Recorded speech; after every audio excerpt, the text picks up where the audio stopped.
Hello everyone, class 6 maths June chapter number 4 mental maths question number A state true और false यानी जितने भी statement दिए गए हैं उसमें से आपको ये बताना है कौन सही है कौन गलत है। ये दिया गया है the successor of -1 is a natural number.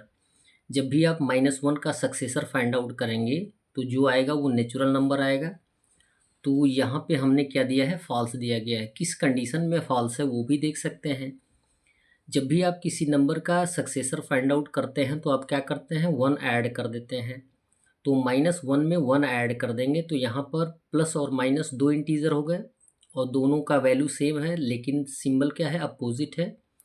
Plus minus क्या हो जाएंगे, कट जाएंगे, तो आंसर क्या आएगा, ज़ीरो।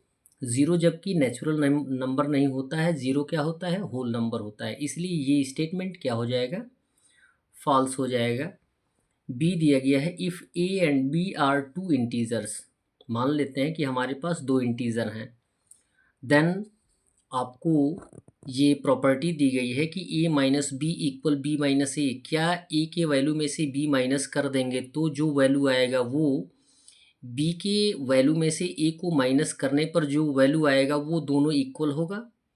तो ये भी स्टेटमेंट क्या है, फॉल्स है। किस आधार पे फॉल्स है, क्योंकि यदि हम ए का वैल्यू 3 और बी का वैल्यू 2 मान लेते हैं तो प्रॉपर्टी के आधार पे हम इसको सॉल्व कर लेंगे। प्रॉपर्टी ए का वैल्यू 3 है तो 3 रख देंगे, माइनस बी का वैल्यू 2 है तो 2 रख देंगे, इक्वल। फिर यहाँ पे दिया गया बी का वैल्यू कितना रखा गया है, 2, माइनस का सिंबल, ए का वैल्यू 3। 3 में से 2 माइनस कर देंगे तो 1 आएगा, और 2 में से -3 को माइनस करेंगे तो -1 आएगा। तो अब आप ये कह सकते हैं कि एक नेगेटिव एक पॉजिटिव इक्वल नहीं हो सकता है, डिफरेंट वैल्यू है। यहाँ पर पॉजिटिव वैल्यू है और यहाँ पे क्या है, नेगेटिव है, एक छोटा है और एक बड़ा है। तो इट मीन्स ये प्रॉपर्टी भी आपकी क्या है, फॉल्स के रूप में आएगी। सी दिया गया है the greater the number the lesser it is its opposite. अब बोला ये गया है कि ग्रेटर नंबर जो होता है, लेजर यानी कम नंबर जो होता है, उसके जस्ट अपोजिट होता है। तो ये तो आप बहुत आसानी से बता सकते हैं।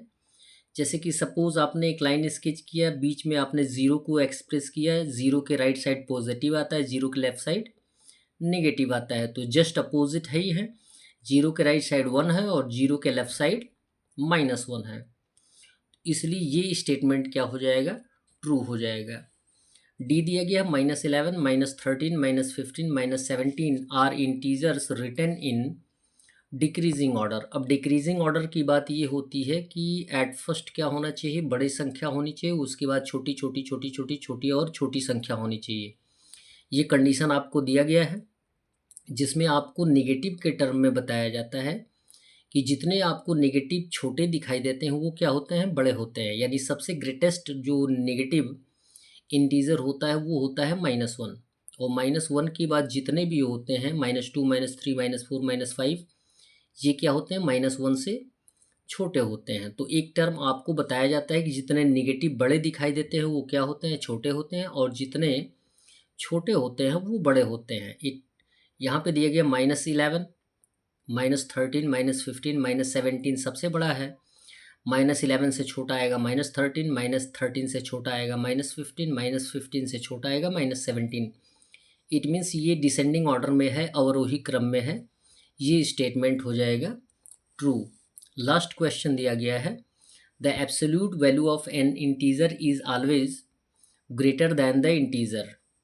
यानी किसी भी नंबर का एब्सोल्यूट वैल्यू वो हमेशा बड़ा होता है।